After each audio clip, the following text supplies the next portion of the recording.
Okay, good evening. Welcome to the regular meeting of council for Monday, March 28th. And so we've got a pretty big agenda here today. We're going to start with the singing of O Canada, with a spirited O Canada considering the men's soccer win on Hamilton yesterday, going to the World Cup. And we are a soccer nation with the women winning the gold at the Olympics and now with our men heading to the World Cup. So it's a great time to hear O Canada, and as well, following that, the Deputy Mayor Dodge will read the land acknowledgement. In between, we'll do a moment of reflection, and there's a lot to reflect on today.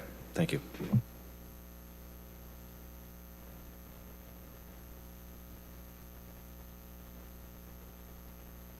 O Canada,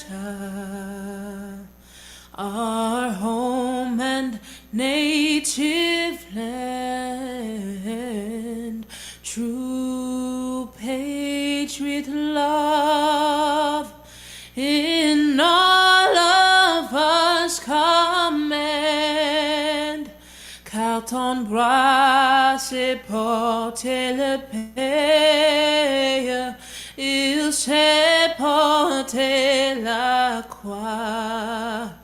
Ton histoire est une épopée des plus brillants exploits. God keep our land glorious and free. Oh, Canada, we stand on guard for thee. Oh, Canada, we stand on guard for thee.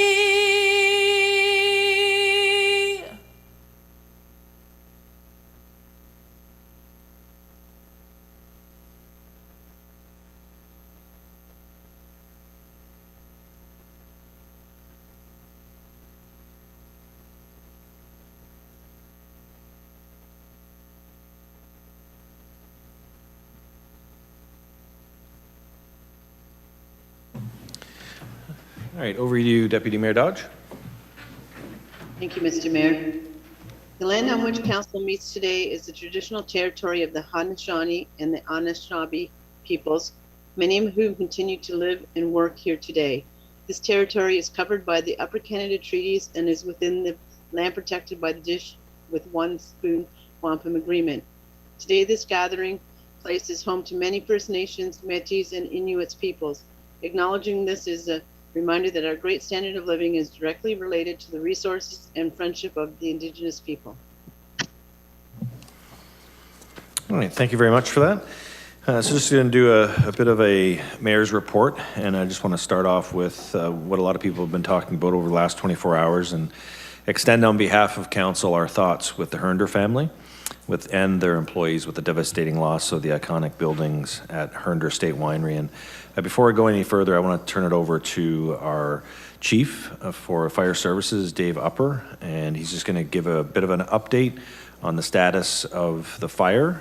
And I just want to first thank him for his leadership over the past 24 hours in communicating with both council and the community about the significance of this fire. Deputy to Chief Upper. Thank you, Mr. Mayor. Through you, Mr. Mayor, to council and yourself, just want to give an update on a couple of things. One is we were in contact with the hospital today. We had good news that those that are in hospital are doing well, and we anticipate their release tomorrow. So that's nice to hear. Also, our fire investigator has wrapped up the investigation, and unfortunately, due to the significant damage and collapse of the building, the fire will be undetermined, that the cause and origin is going to be classified as unknown. At this time, as we spoke earlier with Herners, we kindly asked the community respect their property and their privacy. I know yesterday when we were there was quite a few people that were coming onto the scene and taking photos and posting things. And so we just kindly asked the community to give the Hernder family their space right now. And then lastly, I'd just like to say that I want to thank everybody that was involved in the event.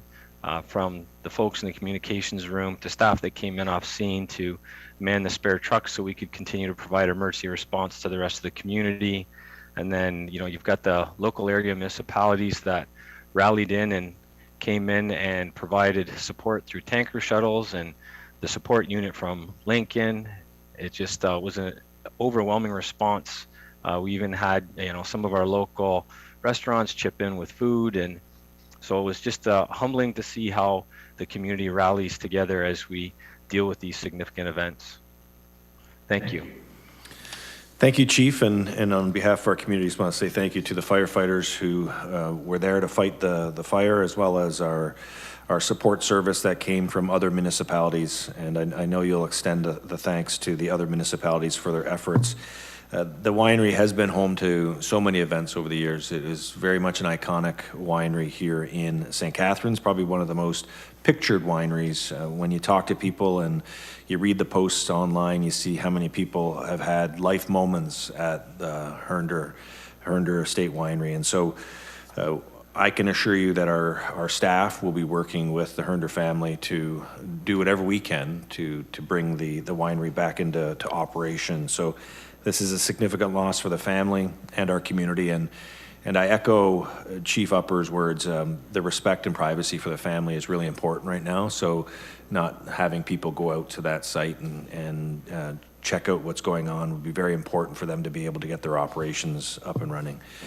On Saturday, we also had a large rally that came out through downtown St. Catharines onto City Hall, and that was from show solidarity for Ukraine. And I want to thank the Ukrainian Canadian Congress Niagara President Irene Newton and her team for organizing the Rally for Peace. And it's incredible to see how many people have come out in support of Ukraine from our community.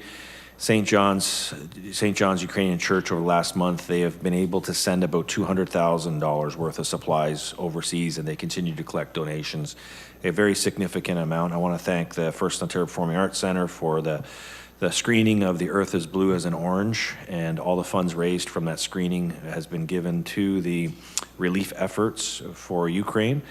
And again, if anybody's looking to find out ways that they can get involved, the St. John's Ukrainian Church is probably the best place to go. They're accepting donations every day, so you can drop off donations. You can go and see what you can do to support. The refugees from Ukraine will be coming shortly. They were just working through some of the logistics with the federal government. I've been in touch with the Multicultural Center here in St. Catharines, as well as in discussions with Irene Newton, and we can expect to see refugees starting to arrive. Because of the large Ukrainian population here in Niagara, we expect to see a large number of Ukrainian refugees come to our community, and I'm confident that our community will welcome them with open arms and provide the supports that they require as they go through this devastating time. And what you'll see today is that we are having a return to in-person council meetings with the lifting of the restrictions of COVID-19. We're doing it over a phased-in approach, so in the coming weeks, we'll be accommodating councillors to come back into in-person, as well as accommodating additional staff as well. We will be monitoring the spread of COVID in our community and take the action as required. We are looking to have full accommodation for council and the public to attend in person as of April 25th. And it's important to note council will still accommodate participants, both council and the public, should they wish to participate online. So we have changed our bylaws to allow for that hybrid model moving forward. And it is an important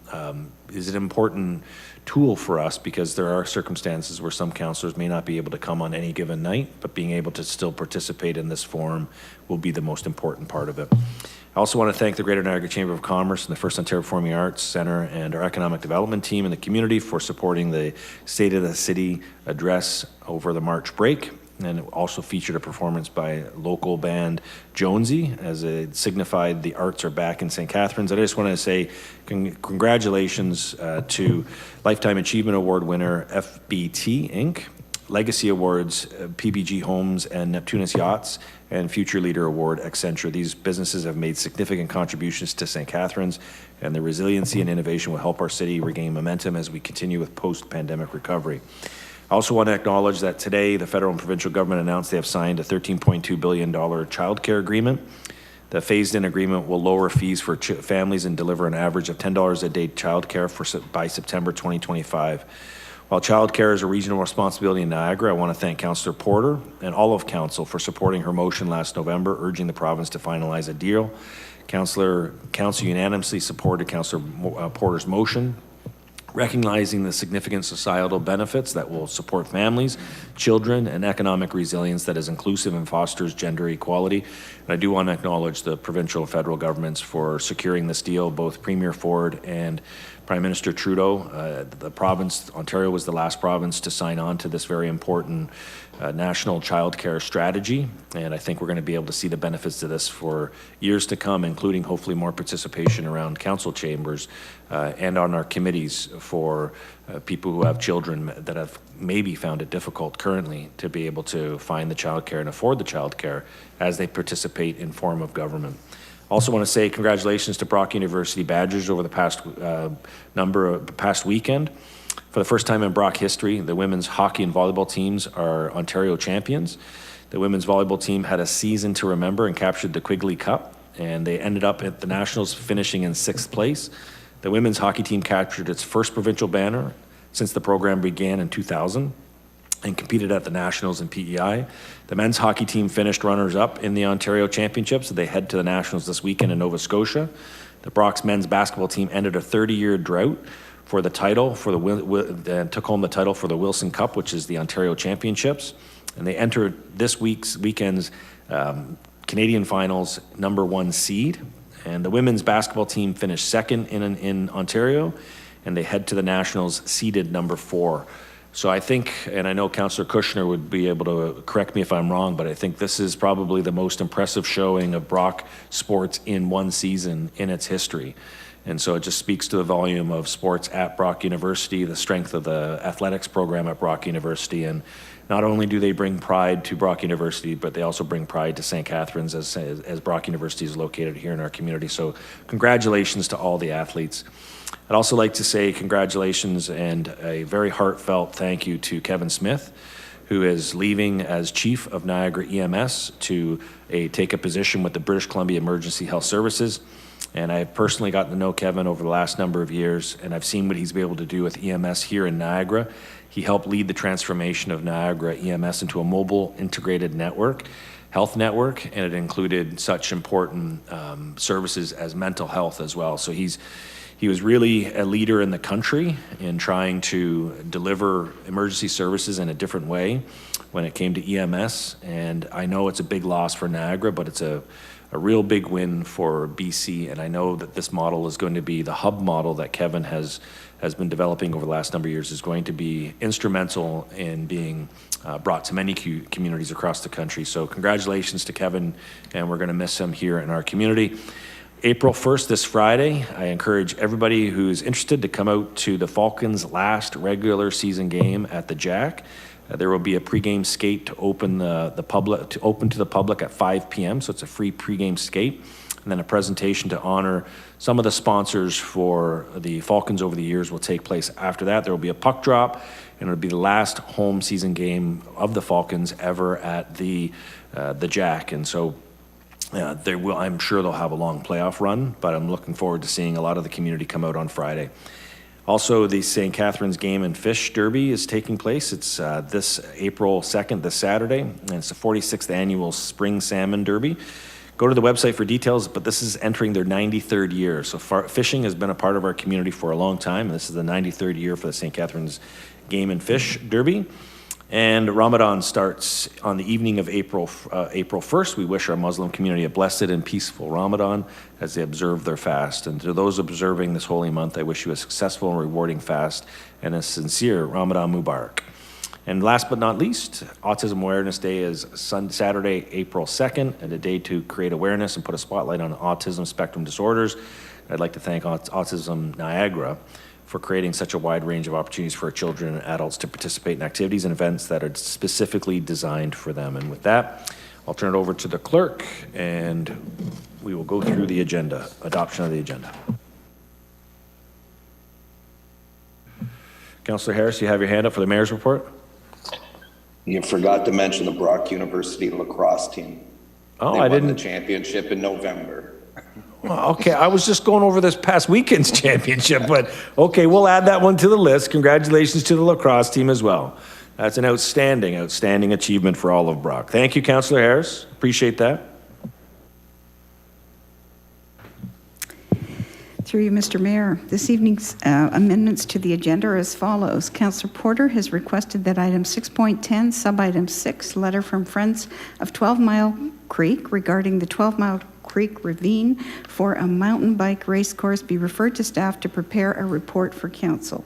Councillor Sorrento has requested that additional correspondence, sub-item 5, in your sugar sink folder as well, a letter from the Royal Canadian Sea Cadets Corps regarding request to waive rental fee be referred to the social pillar for their consideration. The following items have been placed in Council's sugar sink folder. Confidential memorandum from the St. Catharines Downtown Association regarding vacancies on the board of the St. Catharines Downtown Association. Memorandum from the Deputy Clerk regarding use of corporate resources election memo. Confidential memorandum to Council regarding fire arbitration vaccine policy, a letter from the Ministry of the Environment, Conservation and Parks regarding split sampling of stormwater discharge, 282 and 285 Ontario Street, and a letter from St. Catharines Downtown Association regarding a letter of support for Live Nation. And that's it for this evening. Thank you. Motion to approve the agenda, Councillor Townsend, second by Councillor Sorrento. Any amendments to the council, to the agenda, Councillor Townsend? Thank you, Mr. Mayor. I'd like to pull 6.10 to resolution for mental health supports, just to have council endorse that. Okay, so you want to do that now to the clerk? Cool, okay. Any issues with endorsing that support for mental health services? I don't see any hands up. Okay, thank you, Councillor Townsend. That's pulled and endorsed. Seeing no other further changes or additions to the agenda, Councillor Williamson, do you have your hand up? Yeah, sorry, Mr. Mayor. I just wanted to declare an interest to item 7.1. I won't be voting on that as it directly affects my employer, DSBN, as that property backs onto the property in question. Okay, thank you, Councillor. Thank you. Okay, seeing no other further, all show of hands on the screen. That's carried. Thank you, Council. And now we have the minutes of March 7th. I have a motion, Councillor Phillips, seconded by Councillor Harris. Any changes or edits to the minutes? Seeing none, all in favor? Okay, the minutes are carried. Any conflicts of interest, save and accept for what Councillor Williamson, and Councillor Williamson, if you could just put that in writing as well. We just need to have a paper trail of that. If there's no other conflicts, Councillor Harris? I believe I was notified by Steve Bittner that Woodgate Drive's coming up about the parking, deleting the parking on the north side. I'm going to declare a conflict because I live on the south side. You're on the south side. Okay. Thank you, Councillor. So, Put that in writing to the clerk when you get a chance. Councillor Williamson, you got your hand up again? Yeah, sorry.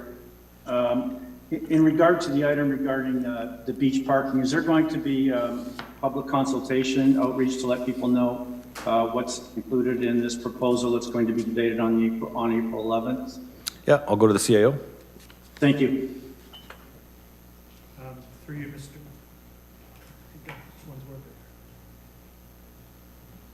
Yes. The word is yes. His mic, he's got to fix his mic, but the word is yes, and we'll be using all of our social media channels as well to encourage participation. Thank you. Okay. So, we went from conflicts. Now, I just want to make sure for the CAO, because he's going to need his mic at some point. So while we're working on... I got it. He's got it? Yeah. Okay. I guess you just had to press the right button. Right button, apparently. Okay. So now go to the consent agenda, and I just need a motion to put the consent agenda on the floor. Councillor Phillips, Councillor McPherson, and what I'm looking for is anything being lifted from consent before I turn it over to the clerk. Okay, I'll go over to the clerk for the consent agenda. Through you, Mr. Mayor, this evening's consent agenda. Item 6.1, for Office of the CAO, 2022 City of St. Catharines Beaches Strategy and Amendments to Rates and Fees.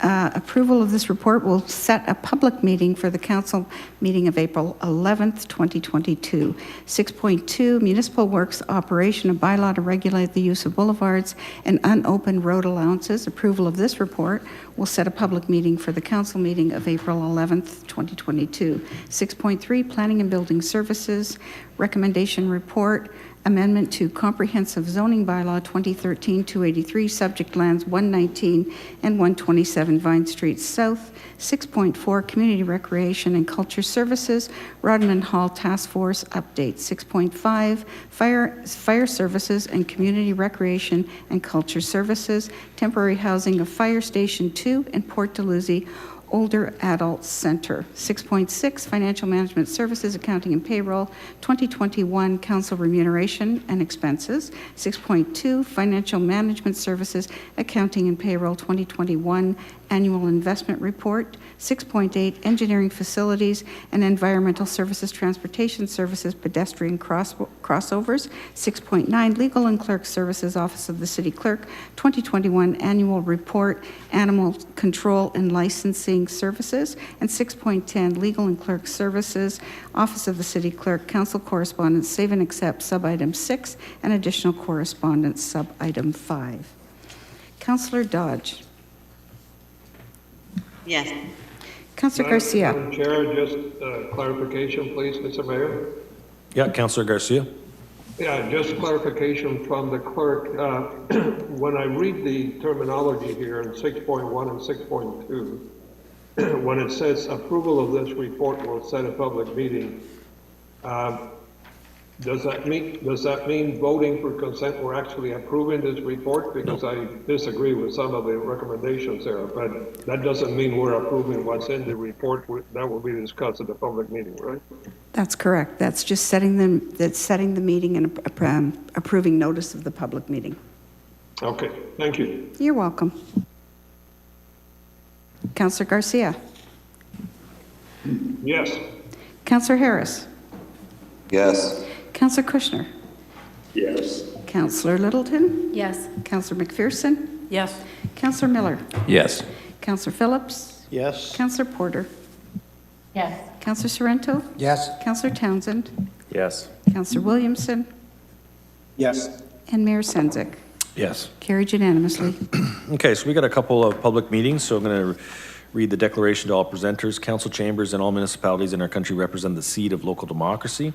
The many acts that govern us understand the necessity of the collective voice when decisions are being made to grow our spaces, pass our bylaws, and seek opinions into very complex issues. We recognize the right of the majority to decide, the minority to be heard, and the public to have an opportunity to participate, and all participants to be treated with courtesy and respect. It is imperative that elected citizens, officials, citizens, and staff have input, and it is paramount that we listen to one another, question one another, but we understand that we do this in a way that never undermines the person's abilities or any person's abilities and their dignity in our chambers. So we have a public meeting, 7.1. This is related to 60 Vine Street South. The purpose of this public meeting is to ensure that sufficient information is available for the public to understand the proposed zoning bylaw amendment regarding 60 Vine Street South and to provide the public with an opportunity for input before council's decision. Planning and Building Services held an open house and prepared a report on the application. The public meeting will proceed as followed. Natasha McDonald, Senior Planner, Planning and Building Services, will explain the proposal. Members of the public were provided with options to submit written correspondence. Items received have been added to the council sugar sink file. The public will have an opportunity to speak on the proposal. As today's public meeting is being held electronically, members of the public wishing to speak on the item were advised to RSVP to the Office of the City Clerk by 9 a.m. on Wednesday, March 28th. No one has requested to speak. So if a person does not make an oral or written submission prior to the council decision, that person is not entitled to an appeal the decision to the Ontario Land Tribunal and may not be added as a party to the hearing of any appeal by others without the permission of the tribunal. We will then close the meeting. So looking to now have Ms. McDonald to present the proposed zoning bylaw amendment on 60 Vine Street South. Ms. McDonald, over to you. Thank you, Mayor Sendzik.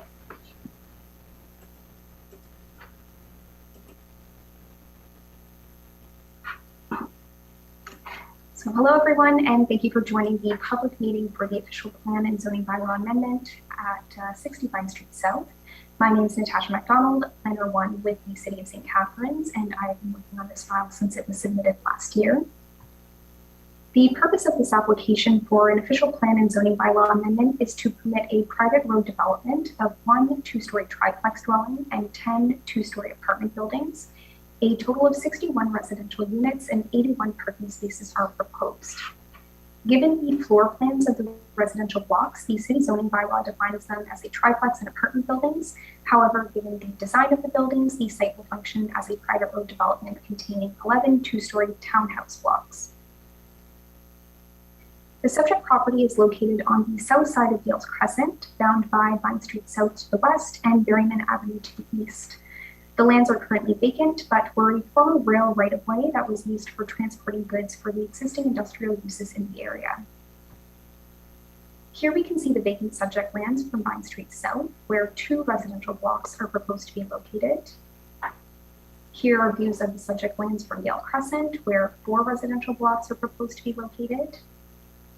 And here's the frontage along Berryman Avenue, where 1 residential block is proposed to be located. This portion of the rail line is no longer active and is being removed from the subject lands. To the west are residential dwellings along Vine Street South, including detached and semi-detached dwellings, as well as a 3-story apartment building. To the north is a building containing commercial units and the U-Haul moving and storage facility, as well as a construction equipment supplier. To the south is a 1-story contractor building, Connaught Public School, a 7-story apartment building, and various detached dwellings. To the northeast is an active rail line used to transport goods for the area's light industrial uses. The rail line goes along Dale Crescent to the east and turns north along Berryman Avenue. To the southeast are detached dwellings along Berryman Avenue. Shown here is the proposed site plan for the development. Key stats include the building footprints for the 11 two-story residential blocks that will function as townhouse dwellings, the proposed 81 surface parking spaces, the majority of which are located within the 4 parking areas, which are accessed off Dale Crescent to the north, some of the proposed tree plantings, and the preliminary internal sidewalk network, which will connect to a new sidewalk along Dale Crescent and Berryman Avenue, as well as connect to the existing sidewalk along Vine Street South. Shown here is the proposed front building elevations for the 2-story residential blocks. And now the next few slides are a summary for the staff recommendation report for these applications. And for further detail, viewers can review the full report, which is publicly available with the meeting's agenda. Staff have reviewed this application against provincial land use plans and policies, being the provincial policy statement and growth plan, and have found that the applications are consistent with provincial policy. Staff have also reviewed the applications against regional land use policy, being the Niagara Regional Official Plan, and found that the applications are in keeping with regional policy. Now we're moving on to the city's land use policies, being the official plan or Garden City Plan, which designates the subject lands parkland and open space on Schedule D1. Although the subject lands are currently designated parkland and open space, they are not identified for future parkland use in the city's parks policy plan. The lands are identified for future trail connection, which will be achieved through the provision of a 2-meter sidewalk along Dale Crescent.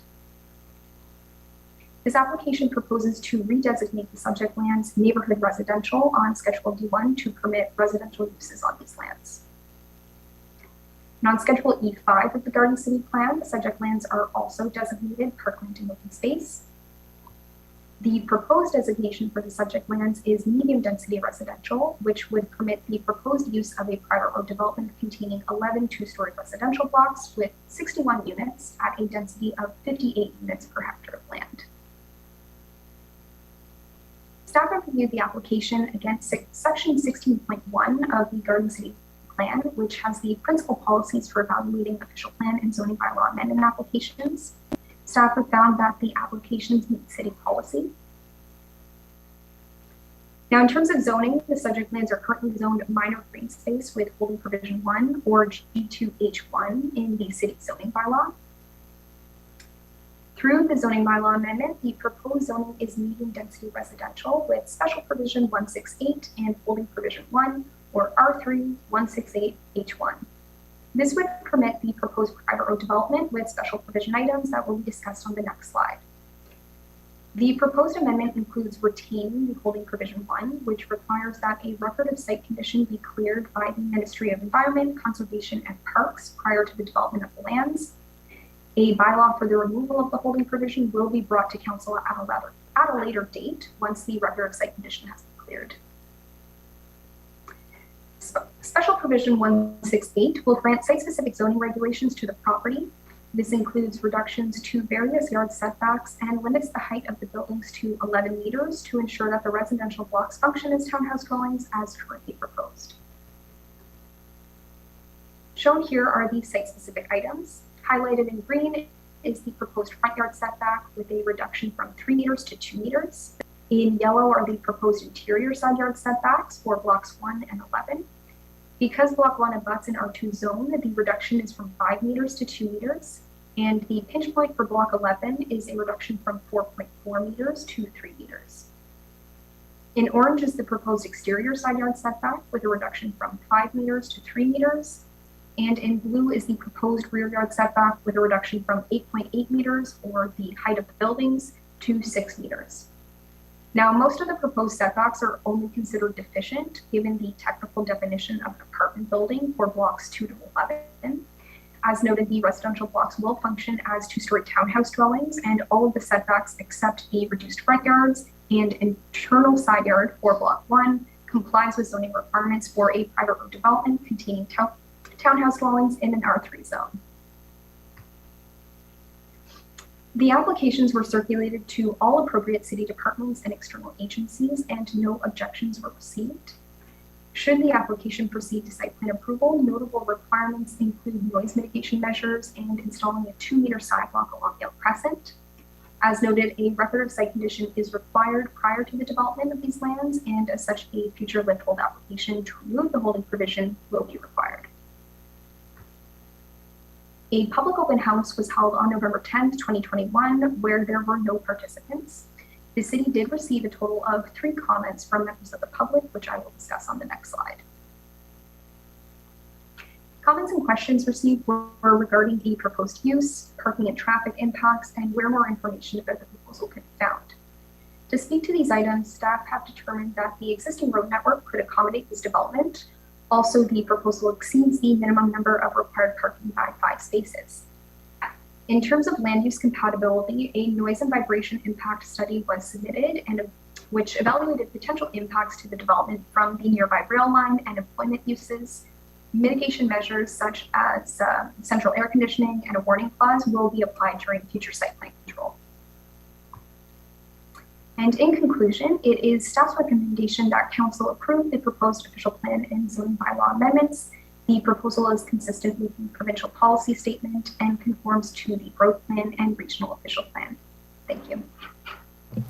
Thank you, Ms. McDonald. So there is nobody who has requested delegation to speak. We do have the applicant and the agent. The applicant is Tim Kenny and agent Adele Arbor are present. That could be reversed there. And in terms of if there's any councillors who have questions of them, this is the time where you'd ask I'm not seeing any there. So I need a motion to close the public meeting. Councillor Phillips, Councillor Sorrento, all in favor of closing the public meeting? Mr. Mayor, I had my hand raised. Oh, sorry. Okay, you want to ask the applicant a question? You're muted now. You're muted now, Councillor. Sorry, I wanted to ask something of the planner. Is that okay, Mr. Mayor? So once we close the public meeting, then the council is able to ask the staff questions. So I'm just closing the public meeting portion. Okay, I do have one question of the applicant, though. Okay, ask your question. So through you, Mr. Mayor, to the applicant, would any of these units be considered affordable housing?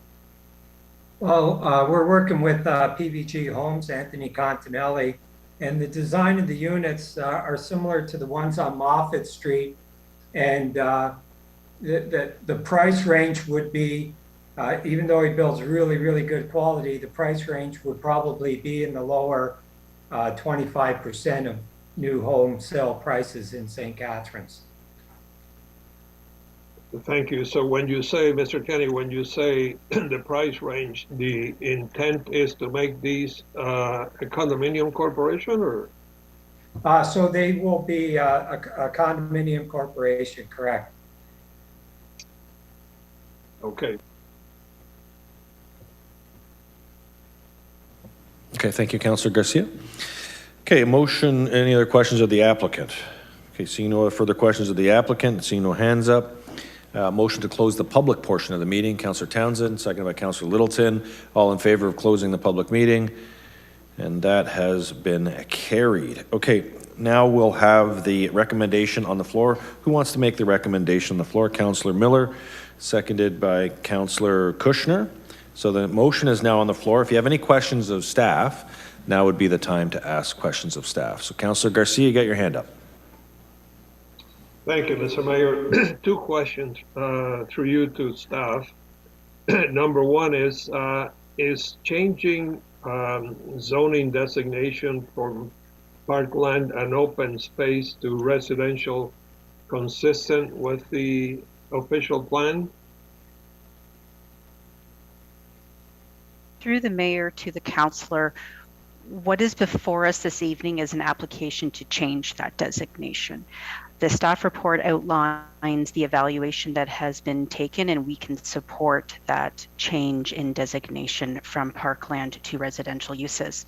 One of the items that the planner spoke about is the rationale for why that designation was initially in place, and that was to protect for a trail connection. Now that we have an application, we've been able to determine that a 2-meter sidewalk connection would suffice in this area, and that is part of the reason why we were able to support this. Okay, thank you for that. And my second question was about the height limit. When we say that the height limit would be 11 meters, but they're 2-story buildings, typically my understanding has been that 11 meters supports 3 stories. Through the mayor to Councillor Garcia, the height limit of 11 meters is in line with the other R3 zoning provisions for townhouse dwellings in the R3 zone. So that's the rationale for the 11-meter height limit. So it does meet the setback requirements for 11 meters for dwellings such as triplex, duplex, townhouse in the R3 zone. So even though you could maybe exceed two stories with 11 meters, it's in line with the zoning bylaw provisions. Thank you for that. And through you, Mr. Mayor, so that means that the applicant could potentially change this application to make him 3 stories? Through the mayor to the councillor, staff are setting a linear height limit of 11 meters. If the applicant is able to fit 3 stories into that, then they're able to do so. They have proposed a drawing that is reflected in the report that shows a 2.5-story product. If they want to go to 3 stories and they can fit it within 11 meters, then that's their ability to do so. Okay, thank you. Thank you, Councillor Garcia. We had Councillor Littleton. Sorry, I hit the wrong button. Through you to staff, the question that I have is what is being proposed, and I could have just missed it in the report, but obviously when people look across the street, they're going to be looking at yards, like construction yards. So what is being proposed to either block that or mitigate that, because I think that might be problematic at some point? Through the mayor, the configuration of the townhouse dwellings are at this point intended to face internal. This will be established through site plan, the site plan agreement process, but that's what the site plan is indicating. So you wouldn't be facing onto the construction yard. I'm sorry, I couldn't hear that. It won't be facing onto, it's facing inside? Is that what you said? Okay, thank you. That's correct. Yeah. Okay, thank you. On page 6 of the report, it mentions the study recommends noise control measures in the form of central air conditioning and a warning clause. What's a warning clause? Through the mayor, a warning clause is a typical measure applied during site plan control to highlight, I guess, information that should be shared with the potential owner. I don't have a ton of experience, so maybe Tammy can expand on this, but essentially stating that, that there's potential matters within the surrounding area that the owner should be aware of. Through the mayor to the councillor, the planner is correct. It's a very common tool that we use to notify any potential purchasers of things they should be aware with on site. When we look at noise mitigation measures, it's very standard for us to ask typical things like double or triple glazing on windows, depending on what's around, air conditioning units and HVAC sizing to accommodate air conditioning so that people don't have to open their windows. And we also put what we call warning clauses on title. So when a purchaser purchases a property and they get that stack of paperwork from their lawyer, it always includes clauses that the lawyer will bring to their attention, and one will be the area in which they are. We always encourage people who are either choosing to rent or purchase a place to also visit the site so that they're aware of what's around them. Thank you. Is there any thing that we can do to ensure that that's in the actual listing from realtors, or is there anything that realtors need to disclose to potential buyers? Because as you mentioned, Director, the package of papers that one gets from the lawyer is quite hefty, and I would wager that less than 3% of people actually read all those disclosures. But I can see people saying, you know what, I didn't know there was a rail line that went basically through my backyard, and you know, having problems with this. Thank you. And through the mayor to the councillor, we can even word our warning clauses differently and put something on there that requires the sales and purchase office to disclose that as well. That would be fantastic. I have a question on page 7. It talks about the archaeology. Although the subject property exhibits potential for the discovery of archaeological resources, why would we assume that? Is that just general? Because it's not developed land yet, we think there could potentially be archaeological things, or is there something about that area that would lead us to believe that there is likely archaeological pieces there? Through the mayor, in the region's comments provided, they did identify that there were archaeological resources within proximity to the subject lands, about 240 meters northwest. So that's why they've stated that. However, they've also indicated that given the previous disturbance of the lands, the lands have already been disturbed, and as such, it would be another warning clause applied through site plan for that item. Okay, thank you.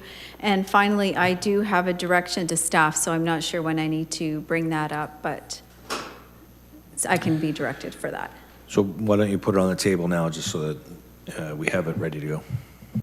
Okay, thank you. So I'm going, in the package, there's comments about residents that talk about in their initial things that they brought up. This is just for everyone else, that they talked about the closure of Berryman Avenue. This was something that was discussed a few years ago. So my direction is that staff be directed to review the need and opportunity to close Berryman Avenue to through vehicular traffic at a point between Richmond Avenue and Yale Crescent, following the appropriate consultation process and provincial legislation. Thank you. I'll just have that on record for the end of the motion. Okay, Councillor Porter, you're up. Thank you, Mr. Mayor. Through you, that idea for closing the road is actually a very good idea. And my question relates to the walkability of the neighborhood as it stands, or lack thereof. I appreciate there will be a sidewalk added onto Yale Crescent, but it's not clear to me if the sidewalk from Berryman that seems to stop and doesn't extend down to the intersection, is that going to be included and added as well? Through the the mayor, in addition to the sidewalk, the 2-meter sidewalk along Yale Crescent, the city is also requiring that a sidewalk along that stretch of Berryman Avenue be added. Okay, thanks very much. I don't have any other questions. Thank you, Councillor Porter. Councillor Dodge. Thank you, Mr. Mayor. Through to staff. I'm just wondering, because we're changing it from parkland and open space, will this set a precedent for other areas that could be under the same sort of restrictions to be possibly changed over to a residential type building as well? Through the mayor to the councillor, no. Every single application is reviewed and evaluated on its own merits. In the planner's presentation, she spoke to the rationale behind the original designation being just for a trail connection, and that none of the city's parks master plans have ever identified an actual park in this area. It was only ever for a trail connection, and we can still accommodate that in addition to the development on this site, and that's why we were able to support it. But no, it does not set a precedent for future designations. Okay, so I guess when you look around that area, there isn't a lot of green space around there.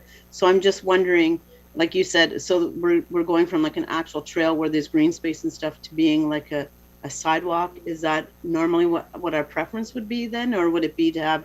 Because I'm just wondering where the green space would come for, because I know that there's other developments are being proposed in that area. So I'm wondering, where do people go to have that green space in that area if we take this away? Through the mayor to the councillor, my understanding is that there are 2 neighborhood parks that service this area, both Bartlett Park and Plymouth Avenue Park. Okay. And then my last question is, and I just, for clarification, when you read the report, it says that if for some reason this developer doesn't follow through, or with the holding thing, would the zoning stay the same, or would it still change to become the residential zoning if this development were not to proceed? Through the mayor, tonight, the zoning bylaw amendment to redesignate the lands from parkland and open space to medium density residential is being proposed. Should the zoning bylaw amendment pass tonight, but the current developer not proceed with their concept, the holding provision is still in place on the lands. It would still be in place in the lands. So submitting and clearing a record of site condition by the Ministry of Environment, Conservation and Parks is required regardless of who proceeds with development for these lands. Okay, thank you. Okay, thank you, Councillor Dodge. Seeing no other further questions on this, I just want to thank the planning staff for putting together a very thorough presentation here tonight, and also to the applicant for coming forward with an innovative way to create new attainable housing here in our community. While it does look like green space, anybody who's familiar with that area would know that there's a rail spur that goes through there, and what we've seen with a lot of rail spurs in communities, not just here in St. Catharines, but other communities, is that they do have to undergo a significant record of site condition because of the contaminated nature of having rail lines going through parts of communities, and especially with the age of this rail line, which would have been many years ago, and that was a heavily used industrial area. So this looks to be a good adaptive reuse of space that will also clean up the land that is adjacent to an elementary school. In terms of the green space, this property backs onto a very significant green space of an elementary school, which hopefully will also support that school, which is Connaught, and being able to see that as an added benefit to this area as well. So good job to the planning staff and also to the applicant for coming forward with a very innovative project. And I'll turn it over to the clerk to do a recorded vote. Thank you. Through you, Mr. Mayor. Councillor Miller. Yes. Councillor Kushner. Yes. Councillor Littleton. Yes. Councillor McPherson. Yes. Councillor Dodge. Yes. Councillor Garcia. Yes. Councillor Harris. Yes. Councillor Phillips. Yes. Councillor Porter. Yes. Councillor Sorrento. Oh, yes. Councillor Townsend. Yes. Councillor Williamson. Conflict? Sorry. It's okay. Thank you. And Mayor Sendzik. Yes. It's carried. Okay, public meeting is now closed. Anybody wishing to receive notice of the council's decision should submit a written request to the office of the city clerk. There are no presentations tonight. We do have a couple of discussion reports. First one is 9.1, which is Live Nation Canada exemption for bylaw 95198. And we do have a couple of folks who will be making a delegation. I believe Joe Carriere is here from Dynalone Records, as well as Eric Hoffman from Live Nations Canada, and I believe Vanessa Arscott from Plan V Productions. And so they will be making a brief delegation, and then we'll discuss the staff report. So I'll turn it over to one of the three delegators.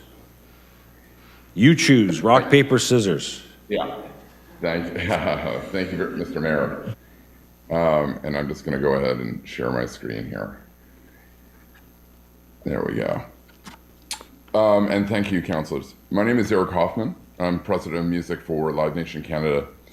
Along with me are my colleagues Vanessa Arscott. She's the producer of this event, as well as Joel Carrier, founder of Dynalone Records, our partner on the event. Given that our business of live events and live concerts has been one of the hardest hit sectors during the pandemic, we're especially thrilled to be here today talking about something as exciting as a homecoming show to St. Catharines. So first off, who are we? Live Nation Canada, we're the largest and most experienced concert promoter globally. Specifically in Canada, we operate venues such as Budweiser Stage in Toronto, the Commodore Ballroom in Vancouver, and promote over 2,000 events across Canada annually.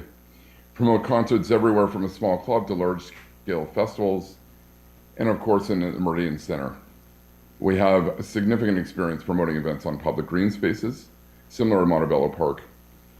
Examples of this include Stanley Park in Vancouver, Deer Lake Park in Burnaby, Fort York in Toronto, and as well as regular events on Ontario Place grounds. Our partner on the event is Dynalone Records, a business that was quite literally born out of St. Catharines. Dynalone Records is one of Canada's most successful record companies, winning countless awards over the years and home to St. Catharines, City in Color, and Alexis on Fire. The event itself, the event is appropriately called Born and Raised and features St. Catharines' very own City in Color and Alexis on Fire. With the bands having incredible international success and demand over the years, it's never been possible until now to feature both acts as part of the same homecoming show.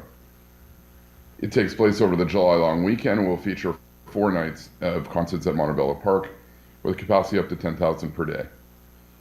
The event gates open up at 4:30 each day, allowing visitors to St. Catharines an opportunity to take in all the city has to offer during the day. Kids 12 and under will be admitted free of charge. We announced the concert series 10 days ago, and the response has been nothing short of amazing. We also gave a heads-up notice to the neighborhood, have not received any concerns thus far to our info email. This slide is just a demonstration of thus far in terms of ticket sales.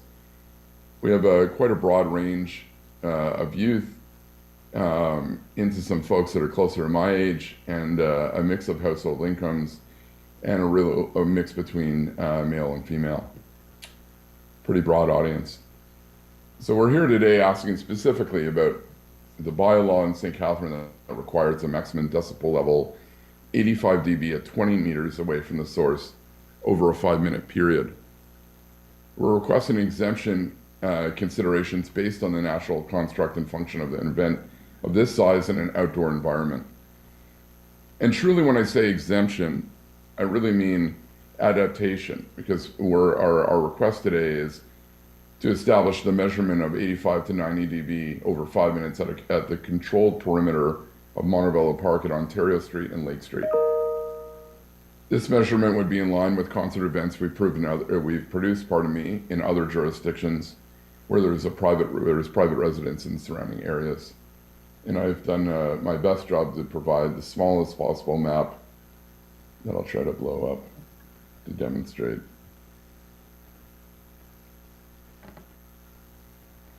No, pardon me.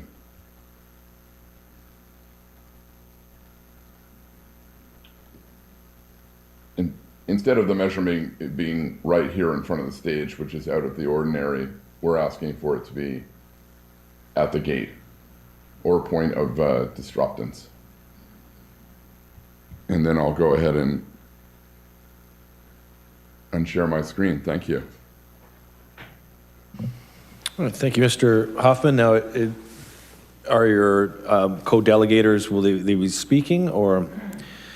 Okay, Joel, they're here for questions? Perfect. Thank you very much, Mr. Hoffman, for your delegation. I would probably skew your demographic up a bit in terms of the audience. So count me in as one of those audience members that are in the 50 range. Councillor Garcia, got a question? Yes, thank you, Mr. Mayor. Through you, Mr. Hoffman and group, it sounds like a wonderful concert. My question is, when you said you have consulted with the neighborhood and you have had no feedback, how did you do that, sort of door-to-door flyers or something? The reason I asked is we usually do get concerns from neighbors about these concerts, but I understand your position. Sure, thank you. Thank you, Councillor. We, with the assistance of some councillors in the region, we got a notice out to stakeholders to help spread the word throughout the neighborhood.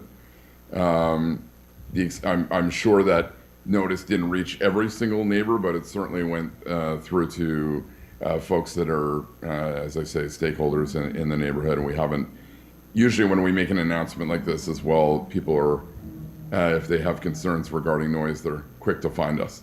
So we had established an email address, and we were prepared to address those concerns in a town hall if need be.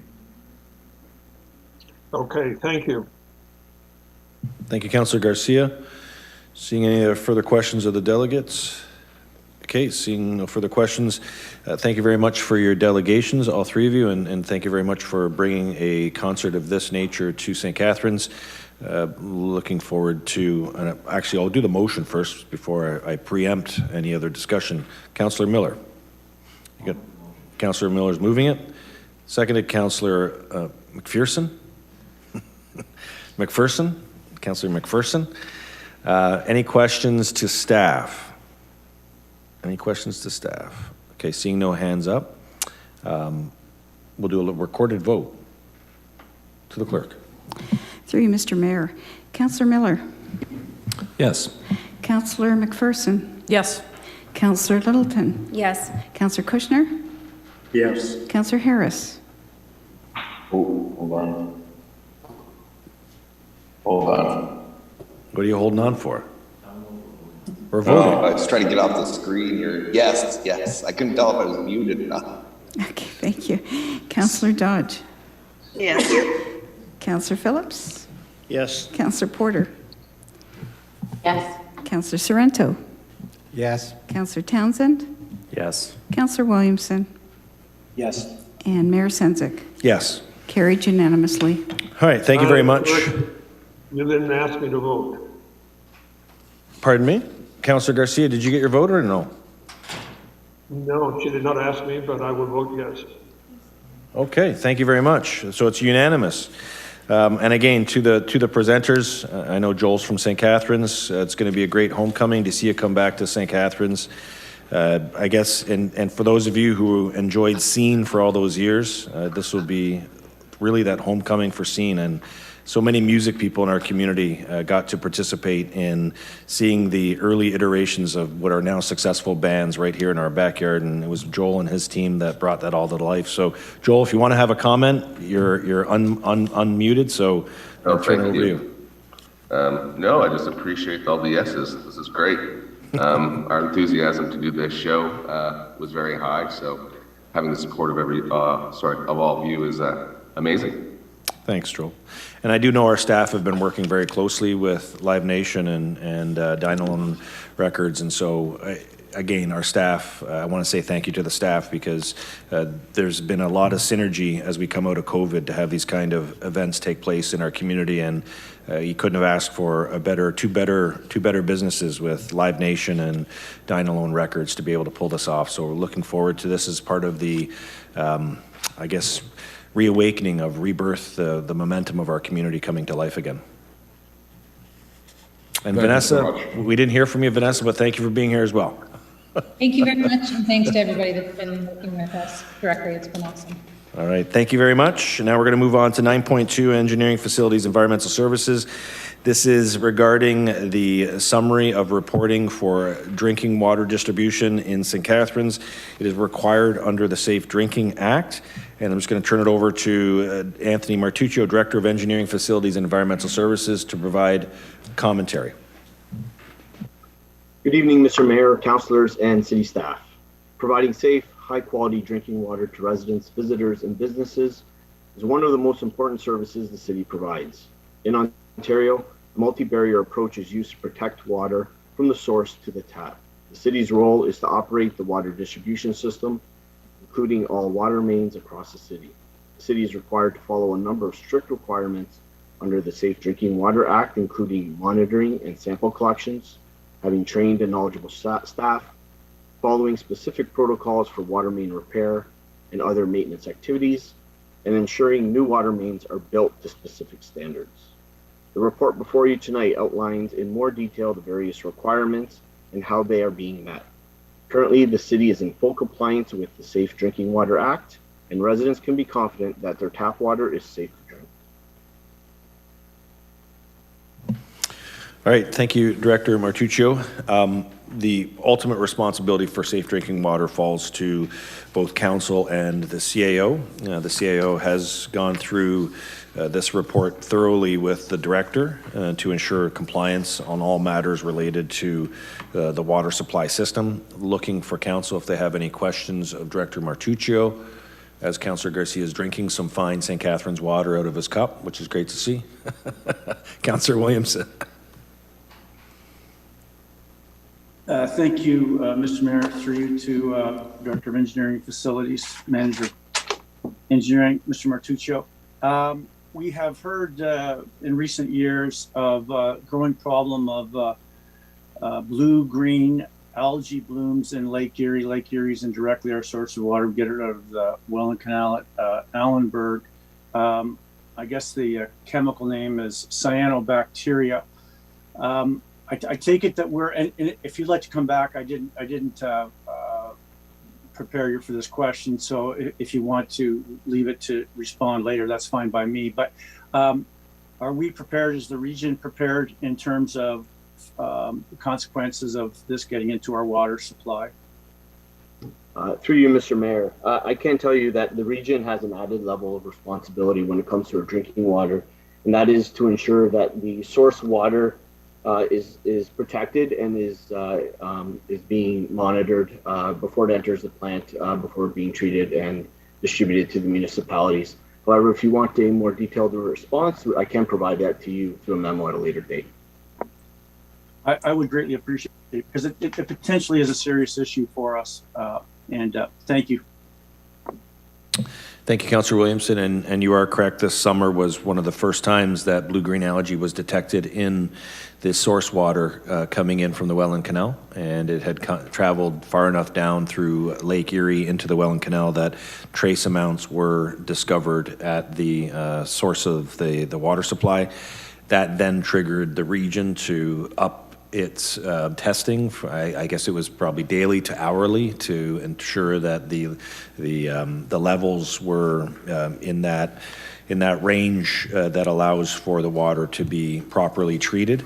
But you are correct, with climate change, you're going to see these kind of swings potentially in impacts on water source. So making sure that we're asking the right questions and staff have the material that get in front of us is a key part of our obligation to our community. So thank you, Councillor Williamson, for bringing that forward.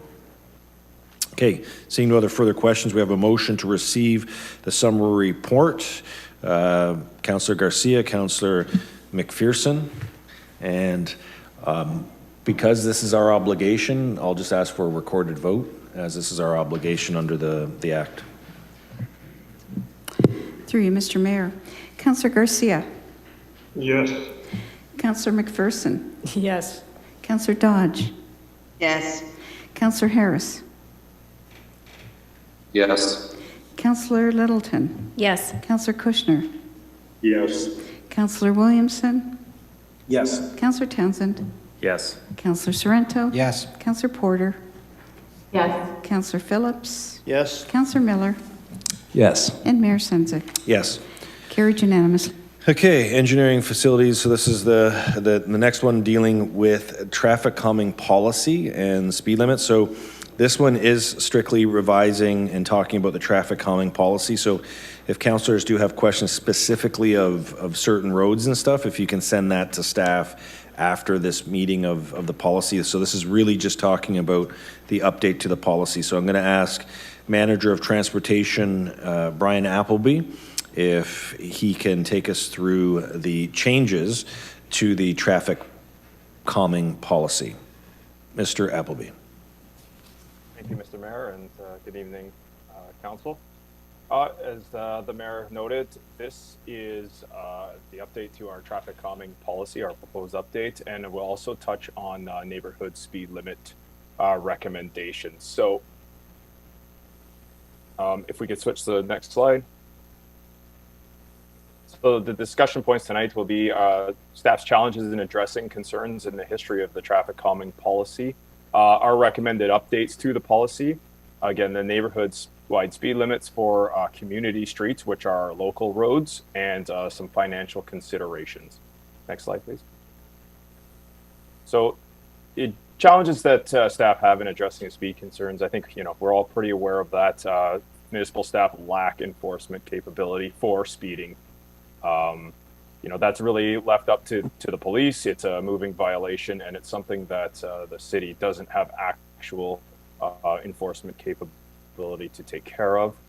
We often have disconnects between land use and street classification, and by that we mean residential streets that front onto main arterials, whether they're regional or city, and even some connecting streets, some connecting links, our collector road network, where we have a predominantly residential area with relatively high volumes, and the streets tend to be wider and more focused on vehicles traveling through there than perhaps the residents like to see.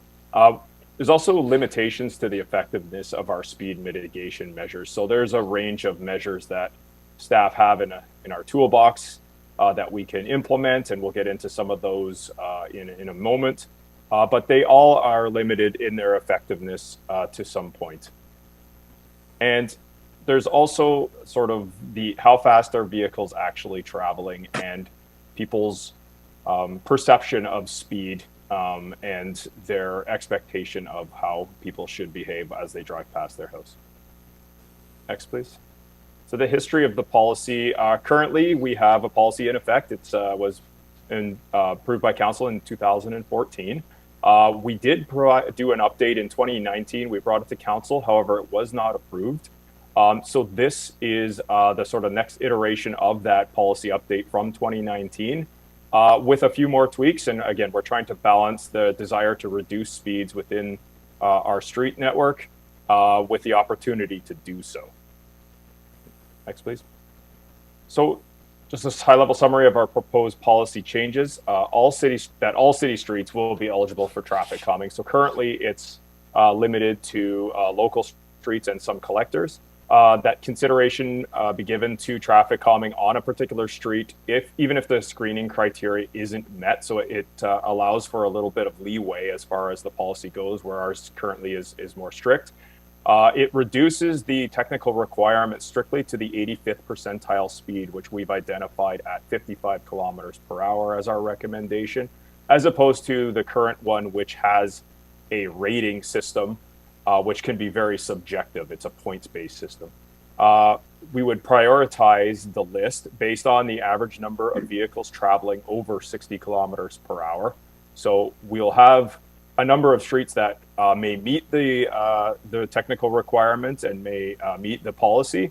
However, due to funding and staff time and other resourcing, we can't do all of them. So there is going to be a need to prioritize. The introduction of some new lower cost measures that we'll get into, as I noted, and the implementation of temporary speed cushions prior to permanent ones. We currently do this. However, the existing policy actually doesn't speak to them. If we followed the policy to the T right now, you go directly to permanent speed cushions. However, we didn't think that that was appropriate, and so we've been working with them. We just wanted to make that that the policy actually says that. We want to limit our potential streets to 12 per year, and this is for permanent and temporary items because, again, of resourcing, both financial and human. And this policy also includes some stop control compliance measures, although not typically, traffic calming and not typically included in traffic calming. They are something that come up a lot, and we want to acknowledge that and have a process and a policy in place. Next, please. So for our community streets, the temporary speed cushions or permanent, so that's the top left photo there. I think we're probably all aware that we currently use these on certain streets through the city in our existing policy. We'd also like to start using more flexible centerline signage. So the one there is the 40K with the little school crossing sign on it. There are different versions. There's one currently on Vine Street at the pedestrian crossover just around Nello, just south of Scott. We'd like to start using those, and also the flexible delineators in the bottom left-hand corner, the candlesticks, that in combination potentially with the flexible signs or maybe on their own to create bump outs, as you can see sort of depicted in that photo down there.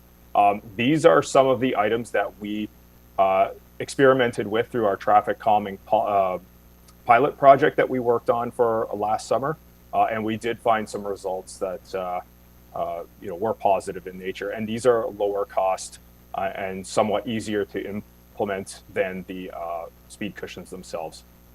Next one, please. And so for collectors and downtown main streets, we would propose to use those, potentially the flexible centerline signage, the flexible delineators again. On downtown streets, we've also included the potential to put out flower pots and other sort of landscaping things of that nature. And also to use our radar speed feedback signage. We currently have 2 of these. We are hoping to get a couple more of them. We find that people really respond well to them when they're put out temporary. They are battery powered, so we put them out and they last until the battery wears out, and then we bring them back in and charge them up and then redeploy. Next, please. And for our arterial streets and our rural streets, whether they're sort of local or arterial, the use of the radar speed feedback signage, as well as painted speed-related messages on the streets. And we did experiment with these as well. These are used a lot in the United States, but we have used them elsewhere in Ontario to sort of reinforce the rules and to provide advance warning, school zone, speed decrease, this one here says, 50 kilometers per hour ahead, that type of messaging. Next one, please. The stop sign compliance, as I noted, this is new to this as well. So the items that we would potentially look to implement when we have concerns from the residents about compliance at stop signs, so people not stopping or not slowing down enough, would be the potential for the use of a secondary sign, so a left-hand side stop sign to augment the right-hand side one, potentially oversized signs, so going up 1 or 2 sizes depending on the area and the nature of the speed of the road. The use of stop ahead signs if the intersection isn't easily viewed. Enhanced painted ladder crosswalks. We've started to implement these around the city. We've focused on school crossings and some of the more busy all-way stops and traffic signal locations. You'll see them in the downtown in a few areas and a bunch of our traffic signals. And also the potential use of the painted stop message on the asphalt, again, just to reinforce the fact that, you ought to be stopping here. And we found it amazing that what people will do when they see pavement markings, they tend to pay more attention to those than they do to the signs themselves. It's kind of interesting to see that. Next, please. And so our community speed limit, so that was related to the traffic calming policy. This is related to the pilot project for the 40 kilometer per hour speed zones that we have currently in a section of Port Dalhousie. So in 2018, the legislation changed by the province to allow us to post something less than 50 kilometers per hour through the use of sort of gateway signage. So putting up a sign on the way in and on the way out to any street that you wanted to be 40, and that would apply to all of the streets from there on in until another 40 area ends sign was met. So in 2019, we put out, as I noted, a bunch of these in Port Dalhousie off of Main Street on both sides. And we did some before and after. Although the results were sort of mixed, we are recommending that we move forward and reduce all community streets within the neighborhoods in the city to 40 kilometers per hour through a project to implement this. Ideally all at the same time, but potentially over a number of years as well. There's a couple of approaches we could take. We believe that this is, the streets are 40 kilometers per hour is an appropriate speed limit for a neighborhood street. So that's why the recommendation for this. Next. And the last, so currently we get $10,000 per year in our operating budget for the provision of traffic calming. In order to accomplish the 12 streets per year that we've identified as our potential, we have identified that we might need approximately $50,000 a year in order to do this. So it is an increase over what we currently get. However, we are limited right now to doing only a bit of what we might be able to do moving forward. The policy that we're bringing forward lowers the bar, I guess if you want to call it that, for streets to receive traffic calming. So more streets that we have currently looked at and would be brought forward to us, we expect to meet the policy in future. And for our 40 kilometer per hour community signs, we currently have no budget for this conversion. This is new. This is the recommendation that we're just bringing forward now. We estimate it's about 1,300 signs that would be required in order to accomplish this over the entire city. And that estimated cost would be about $260,000, which we propose to add to the 2023 budget. And that's the presentation. So thank you very much. All right, Manager Appleby, thank you very much for the presentation. We do have the traffic calming policy. We've got the financial implications. So opening up the floor for discussion, I've got Councillor Porter and then Councillor Phillips. Councillor Townsend. Thank you, Mr. Mayor. Through you to transportation engineering staff, thank you for this report. It was very interesting to read about the reduction in Port Dalhousie, the pilot project, reducing the speed limit to 40 kilometers an hour, and how it didn't actually have a major impact on speed limits at all. I am in favor of reducing speed limits, but everything I've read about traffic calming in the last couple of years and all the studies leads us to changing the way we design streets. So I guess I want to ask your opinion. I looked at our design guidelines for streets, and they haven't really been updated in a while. I think the last one maybe was in 2015. Is there work being done on street design, kind of, I guess, going along with transportation master plan, like in terms of narrowing streets, expanding sidewalks, and maybe doing things like raising sidewalks, raising crossovers? I know all of that stuff is kind of expensive.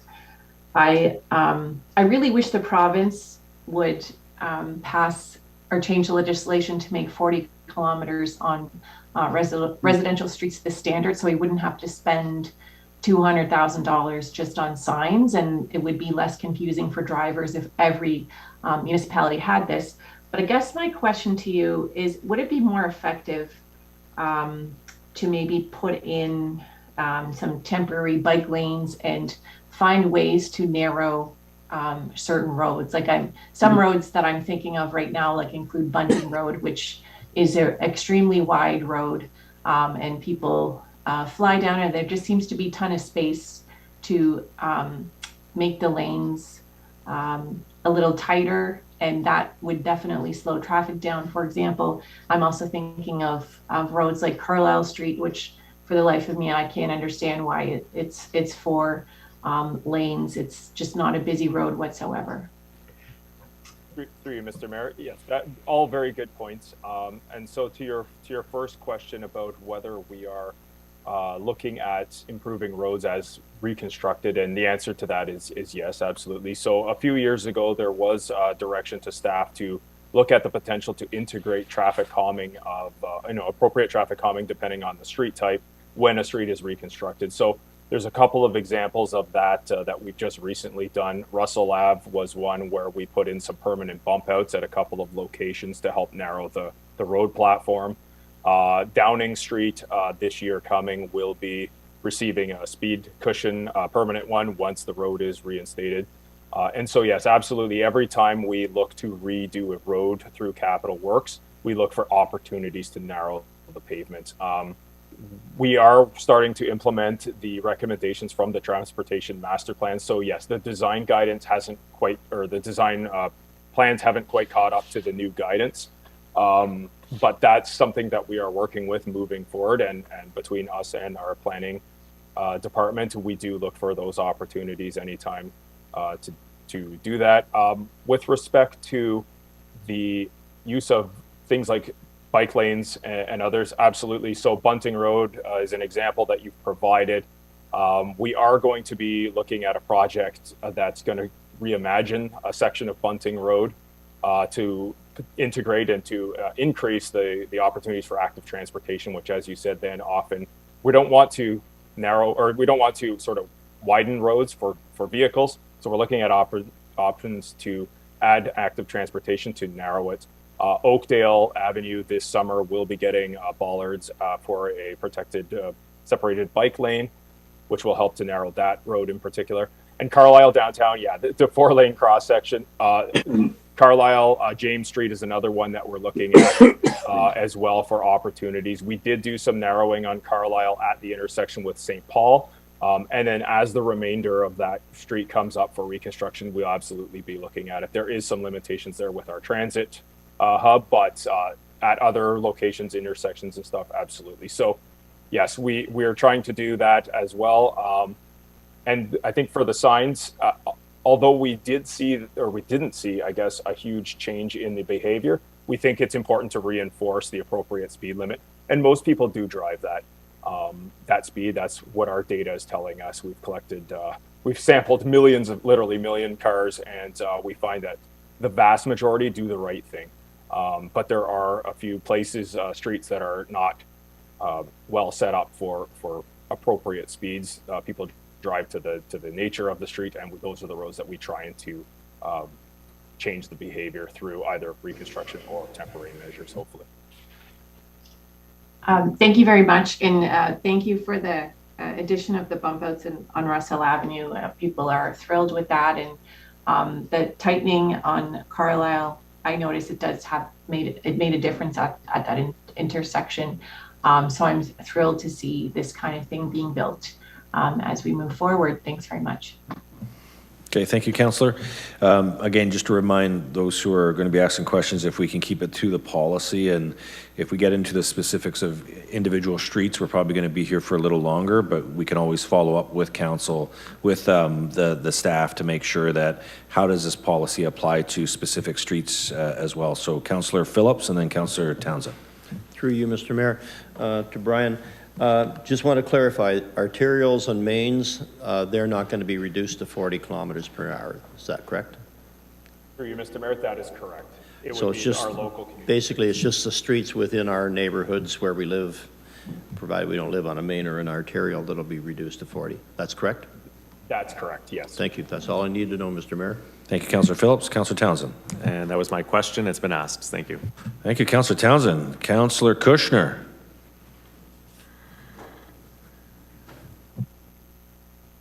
That was a great question, Councillor Kushner. You're on mute. You're on mute, sorry. That was a great question, though. My question to Brian is, when other communities were surveyed, what did they consider to be the best measure? Because we've got several now. Did they have priorities in terms of what was most effective? Through you, Mr. Mayor. So the the ones that we looked at through the preparation of this, there wasn't one particular preferred measure. It's really dependent on the problem that you're trying to sort out and the available space, the design of the road, the classification of the street. All of the measures have varying effects. For example, a speed cushion requires you to physically slow down to go over it. However, the pinch points visually force you to slow down to get through them. So they are all in their own right effective, but it's making sure that we're using the correct measures in the correct spaces, especially when we're talking about streets that are not locals, when we're talking about our collectors and our arterials, and ensuring that transit, our heavy vehicles, our EMS, police, and fire can get through without, being unimpeded to the degree that, say, a speed cushion would provide. So sort of a rambling answer to there isn't one particular one, but having an arsenal of them is what we think would be helpful in our city. And my second question is, we're all in favor, we appear to be very much in favor of reducing the speed limit from 50 to 40, but the fact is that whatever the speed limit is, we have a problem with enforcement by the police due to inadequate resources. So if we can't get the resources to enforce 50, what does that mean in terms of 40? Through you, Mr. Mayor, we did meet with the police when we were looking at implementing the 40 kilometer per hour. They are always supportive of enforcement efforts, but as you say, with their resource limitations, we can't rely on them to be in all of these locations. It is a challenge that they have, and it's a challenge that we have without our any enforcement capabilities. Is we do need to rely on them and work with them as best we can. But that is the reality that we face. That they just can't be everywhere we would like them to be. Okay, you mentioned, I thought you mentioned that in 2019 you brought forward a policy to council, but it was not approved. Specifically, what was not approved? Through you, Mr. Mayor, the policy was pulled because there was a concern with the ability for the residents to vote to remove the temporary traffic calming or the permanent traffic calming if they didn't want to keep it in place. So there's a two-part this is a resident-driven program. So they vote to put in the temporary measure, and then we go back and we survey them to see if they want to keep it, to make it permanent, or to have it removed. And that was the part that didn't get through in 2019, was the ability for them to vote to not keep it. Okay, and I make one observation, and that is the engineering philosophy has changed over the years. Many years ago, we had the regional engineers wanting to widen Geneva south of the Queen Elizabeth, and they're quite adamant that the street should be widened, and council at that time was adamant that the street should not be widened. So I'm glad to see that the engineering philosophy has now changed in not suggesting the widening of streets such as Glenridge, Geneva, etc. Thank you. Thank you, Councillor Kushner. Councillor Sorrento. Thank you, Mr. Mayor. Through you to Manager Appleby. I was always under the impression that the residential speed limits were always lower than the arterial roads. So do you know what the actual speed limit is, whether it's provincial or city or regional, for all residential roads? My understanding is that it is 40 kilometers per hour. Through you, Mr. Mayor, the statutory speed limit in Ontario on all streets within the urban area is 50 kilometers per hour. So that includes residential roads as well. That's correct. If the city wants something other than 50, you have to sign it. If that were 40 kilometers an hour, would you still need the signs? If the speed limits in the all residential streets were 40 kilometers an hour, would we still require the signs? Through you, Mr. Mayor, no, if the province made that the statutory, then we would not have to sign at 40 kilometers per hour. That would be the automatic speed limit. Okay, thank We would you. have to sign the streets not 40. Okay. Thank you, Councillor Sorrento. Councillor Garcia, and then Councillor Miller. Thank you, Mr. Mayor. It's for you, Brian. Thank you for the presentation. I certainly applaud making the policy more accessible to a wide variety of people on streets. My question relates to speed cushions. They're obviously a very key component of the policy. Are there any new advances in speed cushions that make them easier to use or cheaper? And also, would we ever consider the permanent built-in speed cushions as they have in streets in Toronto, for example, that are just a bump right on the road and then it doesn't have to be replaced or changed? Through you, Mr. Mayor. So the speed cushions, the temporary ones that we use, are basically the same as what you would get today. They are engineered for 40 kilometer per hour, to cross them at 40 kilometers per hour. They're pretty universal in their design because they have to be able to accommodate a wide range of vehicles. With respect to the permanent ones, we do currently have some on Lowell Avenue. We have one on Henley Island. We are putting in another on Downing Street this year.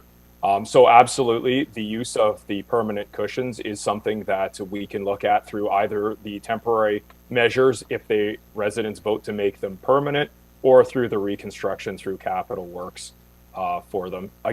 Again, they're used primarily on local streets due to the fact that they do slow down transit, they do slow down EMS. So we try to avoid their use on higher level collector and definitely on arterial streets.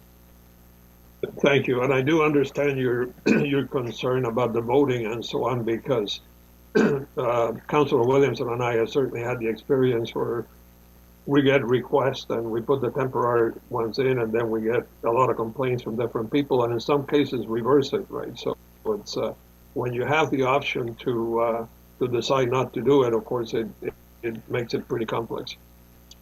Thank you for your input. Thank you, Councillor Garcia. Councillor Miller?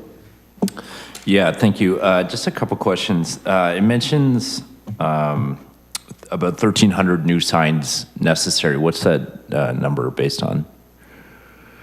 For you, Mr. Mayor. So that number is based on the number of signs that we would need to sign for the 40 kilometer an area start and ends on all of the streets that come in from our arterial or major collector streets into the neighborhoods around the city.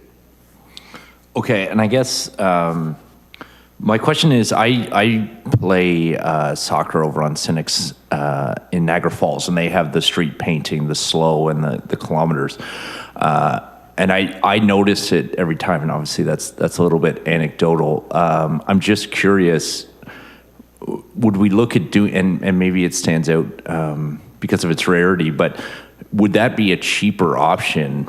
Is that even possible, I suppose, or are we legislated to have the signs? Like just doing the road paintings, because we're painting roads on a regular basis anyway, then have all 1,300 signs? Through you, Mr. Mayor. So the pavement markings are not legislated, and they are not. They can't be enforced. They would be strictly to accentuate the sign that it's the sign that's enforceable and that we need per the legislation for our bylaws. Okay, fair enough. I guess my last question is, we have, this is some really good math here.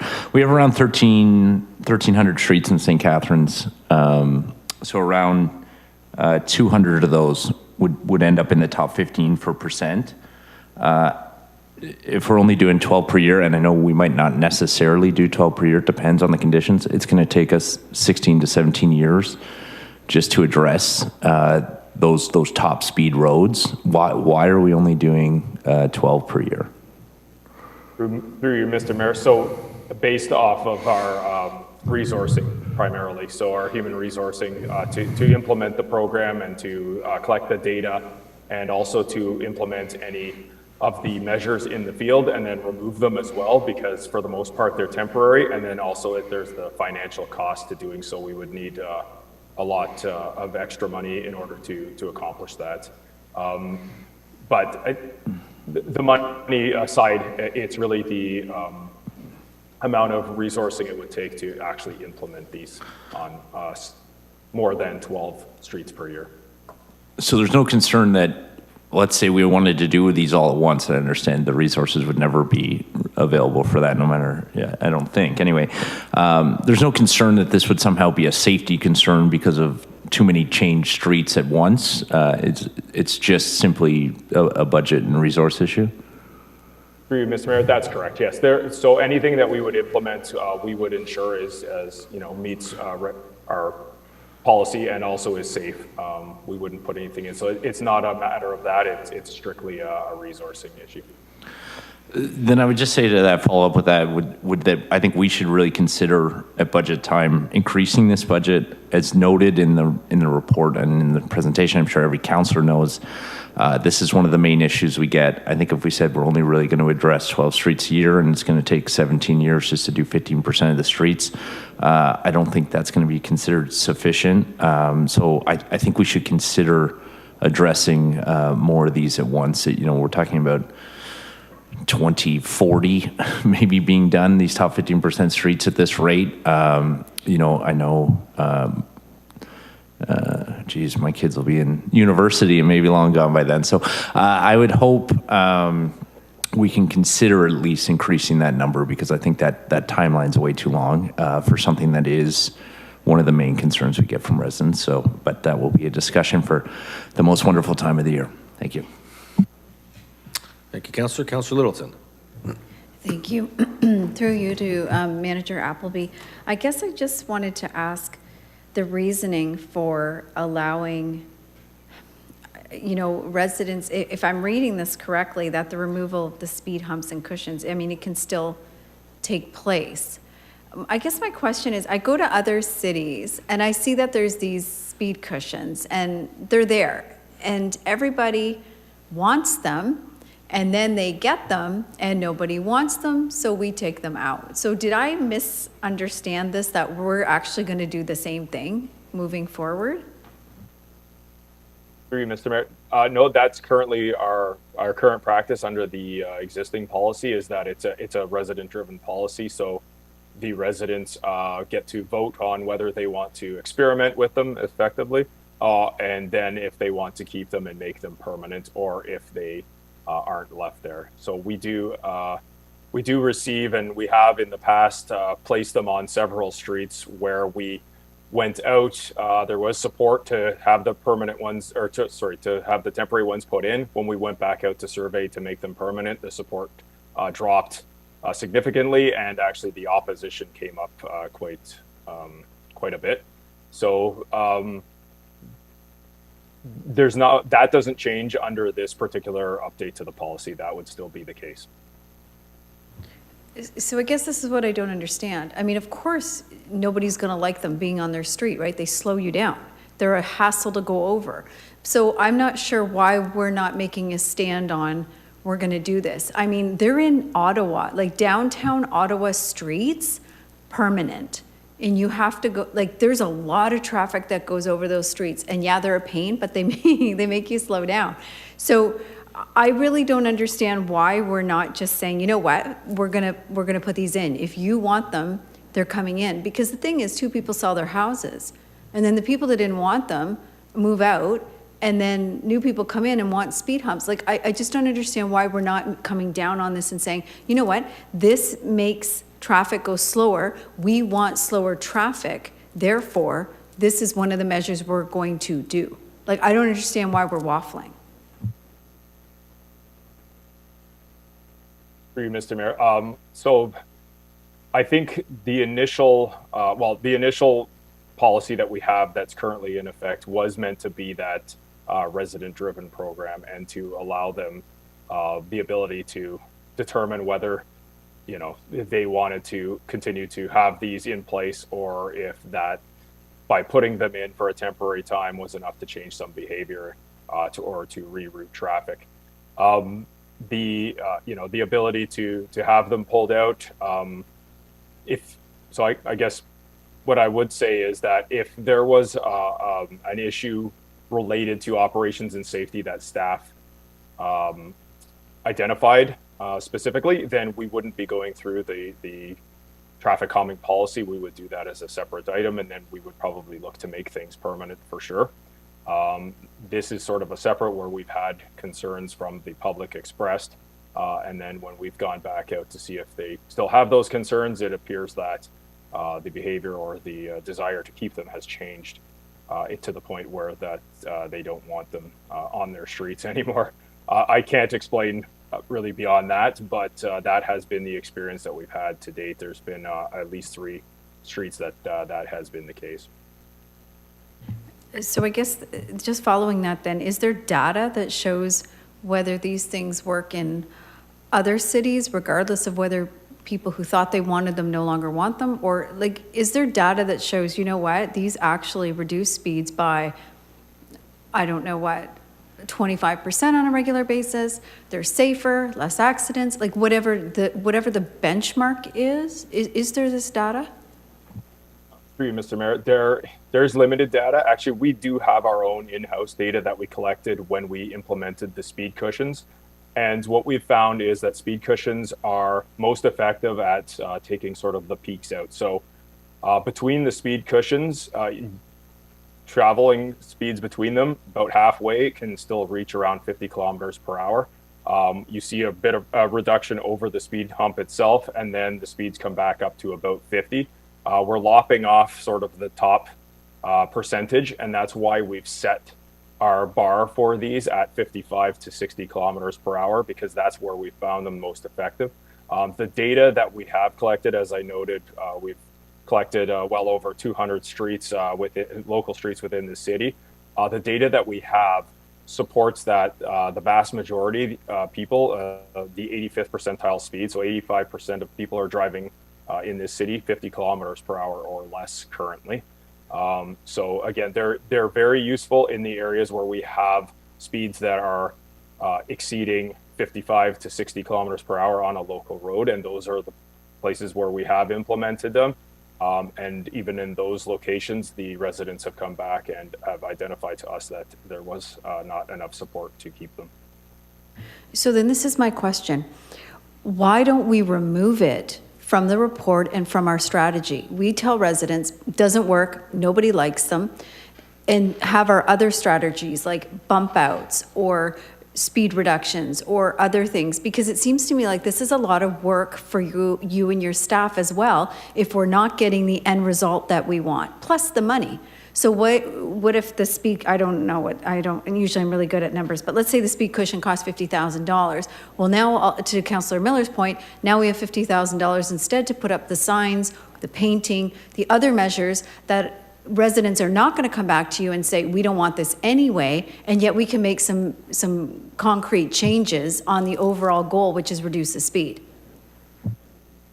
Through you, Mr. Mayor. Yeah, so the temporary speed humps that we have, we've already purchased. We're not looking to get any more of them.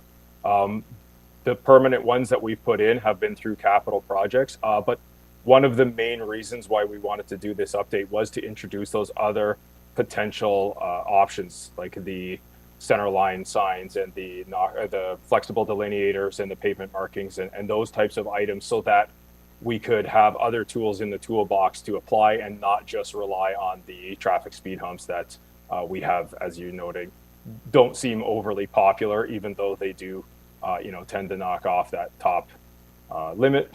They haven't been well received overall. So we want to start moving to a different strategy of trying other things and not relying solely on them. So we do have them. They are available. However, our focus isn't on them. It's actually on the other ones. And that's why we've raised the threshold for the speed cushions in particular to 60 kilometers per hour. Okay, my final question, and I apologize to my colleagues. So when I get a resident that calls me and says, I want speed humps, I'm going to tell them they don't work, your neighbors aren't going to like them. Let's work on other measures. Is that the conversation that might be best for them to approach city staff and for us to have that conversation? Through you, Mr. Mayor, absolutely. We would love to have those conversations both with councillors and with the residents to say, they identify that they have a speeding concern. We'd like to understand what it is. We like to collect the data to determine the extent of that. And then we want to work with them to put in measures that we think are going to be effective and that people are going to want to see remain. And that might potentially turn into, like you say, permanent features in the future, such as bump outs and different things like that, that are perhaps less intrusive, but still accomplish the thing that we want them to do, which is to slow the traffic. So absolutely. Thank you. And I just want to thank you and your staff, because I know we email quite a bit. I have a lot of concerns that I get, and you are always professional, you and your staff, and you do very good at communicating with residents. And I appreciate that. All right. Thank you, Councillor Littleton. Just again, talking about, since I'll be the last speaker on this, just in terms of the speed humps, they do work. It's just a matter of the level of agitation that residents, it's not like they are ineffective. It just seems that they could agitate residents. I'm looking at, it's kind of, I should have put a question mark at the end of that, but I just don't want people to be left here thinking that they don't work. They actually do. It's just that they agitate residents. Correct. They do work. And as we said, they work most effectively on streets where we have really high speeds in excess of 60 kilometers per hour. Absolutely. Right. And so I think if I can just go a little further on Councillor Littleton's questions, is one of them is that if the city identifies a road where there's excessive speed, shouldn't we have the right to create a safe street with speed humps? And the right would be not to have the residents say take them out, but we've identified this as a dangerous roadway. Do we have the ability to put them in without the residents coming back and saying take them out? Through you, Mr. Mayor. Yes, we have. Through you, Mr. Mayor. We absolutely have that right. So through any construction or even outside of that, we can create those types of features in a street, absolutely, without having to go to the residents to make sure that they're signing off on it, so to speak. We can do that in order to change any kind of behavior or reduce any operational or safety concerns that we identify.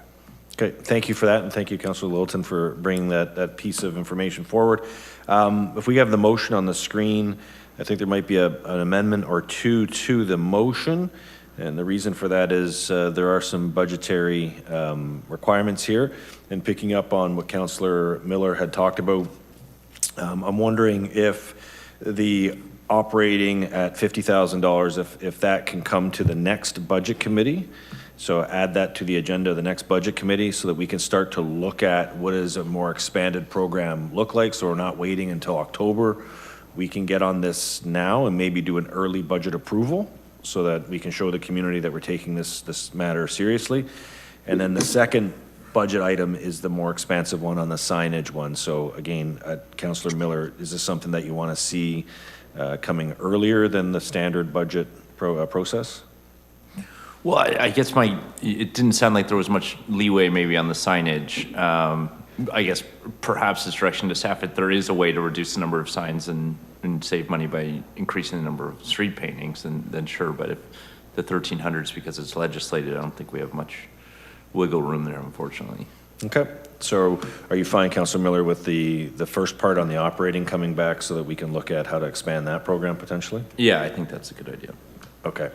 So if, as budget chair, you're comfortable with that coming back to the budget committee for deliberation earlier than what would be expected?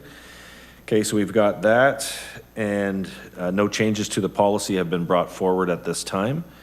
So we got a mover and a seconder. Mover of the motion, Councillor Phillips, seconded by Councillor Littleton. And as it's a policy, I'll look to the clerk for the roll call. Thank you. Through you, Mr. Mayor. Councillor Phillips. Yes. Councillor Littleton. Yes. Councillor McPherson. Yes. Councillor Dodge. Yes. Councillor Garcia. Yes. Councillor Harris. Yes. Councillor Kushner. Yes. Councillor Miller. A hearty yes. Councillor Williamson. Yes. Councillor Townsend. Yes. Councillor Sorrento. Yes. Councillor Porter. Yes. And Mayor Sendzik. Yes.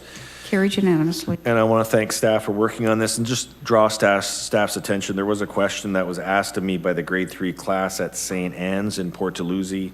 And the question was, they're finding it difficult, more and more difficult to cross Main Street, especially during the summertime. And so can I ask Manager Appleby to go back and talk with your regional counterparts to see what we can do this summer to start to slow the speed on that street? I know there's a long-term plan for some street redesign, but when a whole group of students in one class say that they're having troubles crossing that street, I think we've got to pay attention to the messages that are being sent. I know Councillor Williamson and Councillor Garcia have been talking about that previously, but the class did bring it to my attention, so it'd be great if we can see some activity on that. Thank you. Okay, 9.4, it is source funding for Masefield Stairs, and we've got a motion on the floor, and there is an amendment that is being made. Councillor Garcia, I'll allow this to be your motion. It's staff recommendation. You're bringing a minor amendment to the discussion. So Councillor Garcia, I'm going to turn the floor over to you.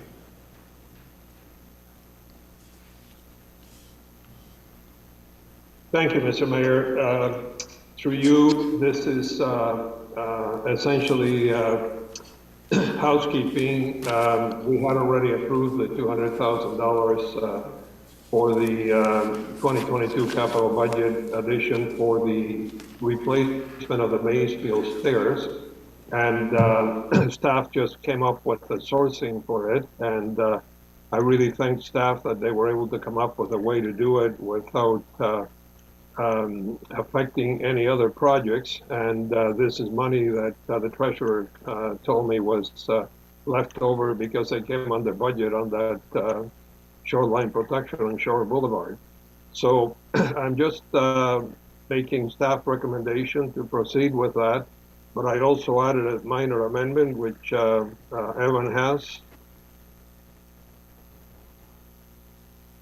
You can increase it a little bit in size.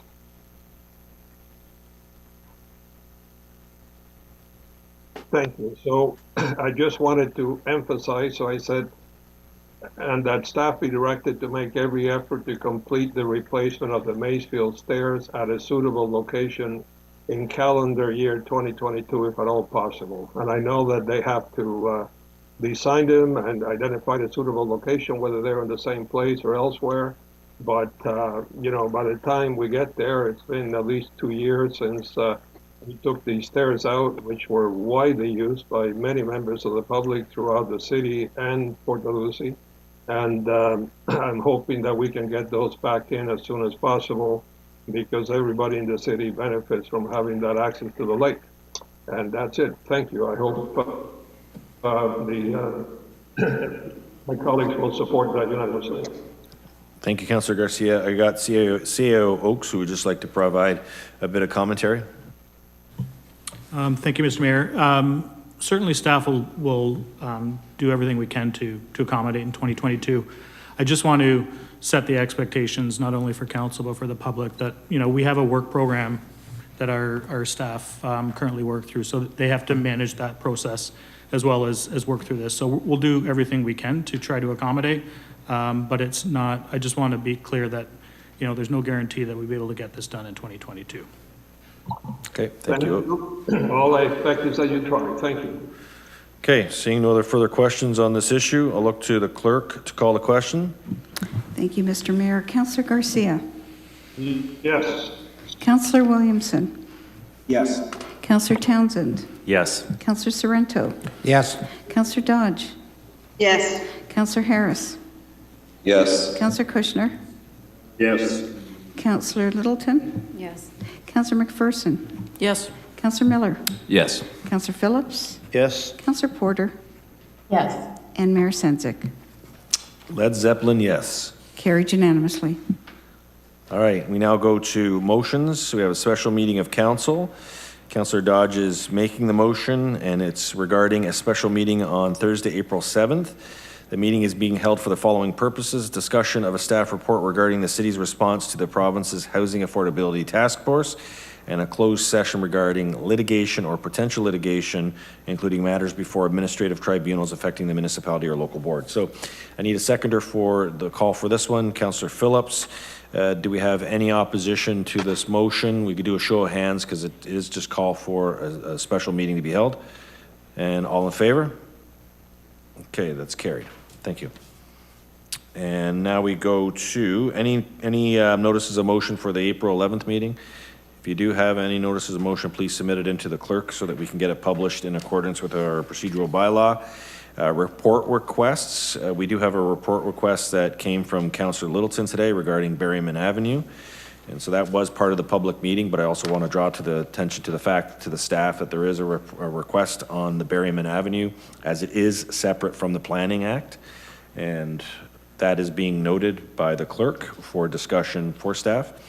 And Councillor Harris, you've got a report request? Yeah, I believe Councillor Kushner and I were looking for a report from staff where they engage New Hope Church at 2360 First Street Louth to look into the possibility of doing some sort of cost share, or they absorb the cost to tie into the regional water or city water, because they're looking to do an expansion and to have their sprinkler system. It would be beneficial if they had city water. Okay, so hopefully staff can engage them and find out what's the process, how can we get this done? So the first step, Councillor, is could we ask that the director communicate with you and Councillor Kushner to outline the process, and then if something needs to be brought to council at the April 11th meeting, you can make that request to come to council. Perfect. Thank you. Okay, thank you, Councillor Harris. Councillor Garcia? Just got to unmute. Yes. Sorry, just some clarification. At the beginning of the meeting, the clerk said that Councillor Porter had referred that letter that we received regarding the bike trail along the 12-Mile Creek. And just so I understand, because I wanted to ask something similar, this referral means that we will be getting back staff's position and replies to the questions that the letter asked. And I'm going to go over to Councillor Porter because she made the referral with a whole bunch of questions that were attached to it as well. Councillor Porter?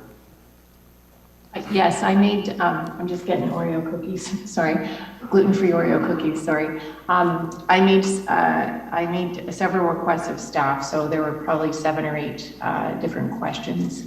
I could dig through and let you know what they are. I could, or it might make sense for you to send your own questions to staff to make sure that that's in the report as well, but I have a ton of questions, so.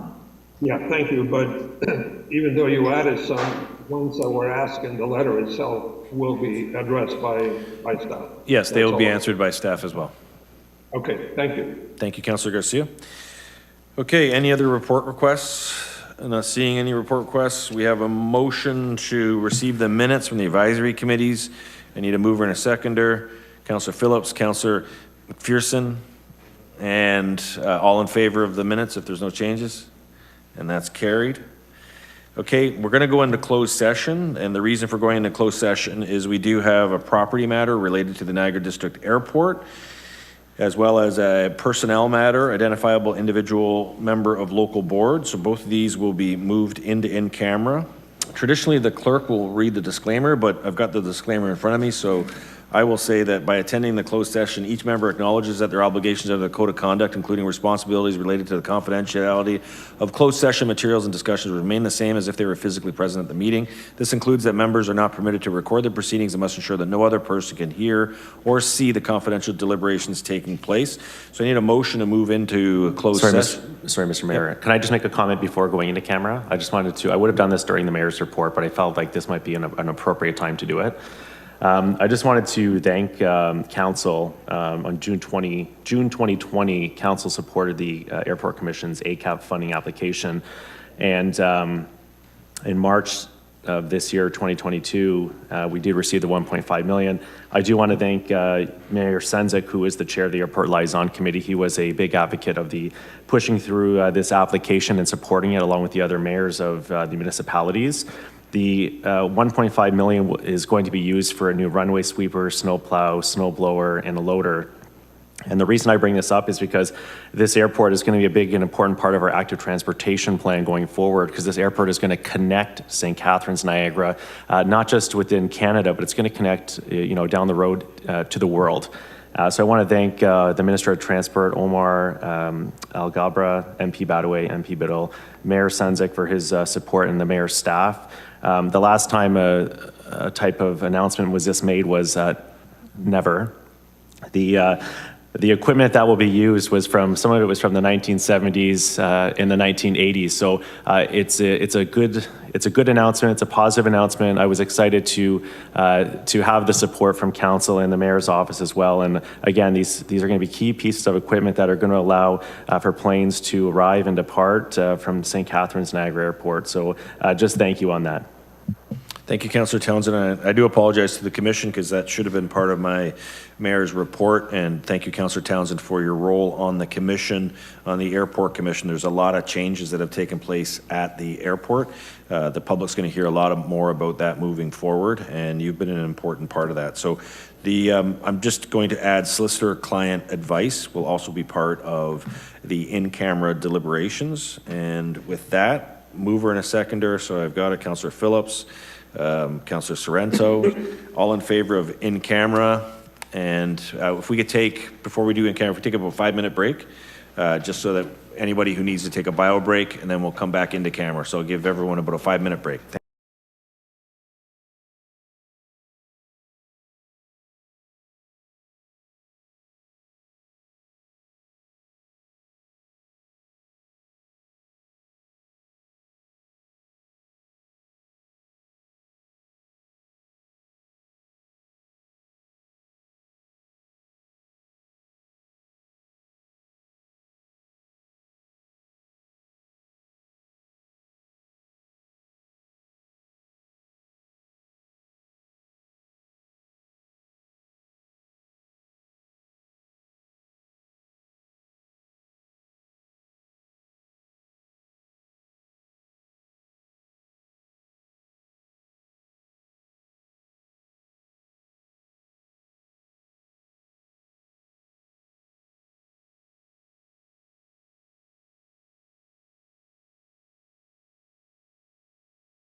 And I'm not paranoid, Mr. Mayor. Okay, we're live, and we have some motions that have arisen from the closed session. The first one, 15.1, moved by Councillor Townsend and seconded by Councillor Phillips. And the motion is on the screen, which is for council to approve the staff recommendation contained in CAO Report 5057-2022 regarding Niagara District Airport Operations RFP negotiations. And again, this is a step in the process, so I'm just going to look for a show of hands on the approval. And we got approval on that. The next one is there was solicitor-client privilege direction that was requested, and that council receive the report from LCS 055-2022, and that they proceed as directed in camera. Councillor Sorrento, seconded by, are you okay with seconding it? All right, so motion, make the motion or no? Okay, motion, Councillor Miller, seconded by Councillor McPherson. And again, this is just direction, so all in favor? That's carried. Okay, reading of bylaws, that the motion bylaws listed on council agenda A through J be read a first time, considered and passed, that they be signed and executed by the mayor and city clerk. And I need a motion on this. Councillor Porter, seconded by Councillor Littleton. Recorded vote on this one, so I'll look to the clerk as they are the bylaws. Through you, Mr. Mayor. Councillor Williamson. Yes. Councillor Townsend. Yes. Councillor Sorrento. Yes. Councillor Porter. Yes. Councillor Dodge. Yes. Councillor Kushner. Yes. Councillor Harris. There was a conflict there. Councillor Garcia. Yes. Councillor Littleton. Yes. Councillor McPherson. Yes. Councillor Miller. Yes. Councillor Phillips. Yes. And Mayor Senzik. Yes. And that's carried. We do have an additional bylaw, and that's pertaining to bylaw to designate private roadways as fire routes, along with no parking of vehicles permitted. And this is one reading with respect to designating 268 Oakdale Avenue as a fire route, and it's the power of delegations and duties bylaw 2020-156. So I'll look to the clerk. Is this one that we would do a, okay, show of hands on this one? It's a delegation. And that is approved, carried. And then we have a motion to adjourn. Seeing there is no further business. Need a mover on the Oakdale additional. Councillor Littleton, it's for the fire. Councillor Miller, it's for the fire routes. And so that was just a mover and a seconder. And a motion to adjourn. Councillor Sorrento, seconded by Councillor Phillips. All in favor? Motion carried.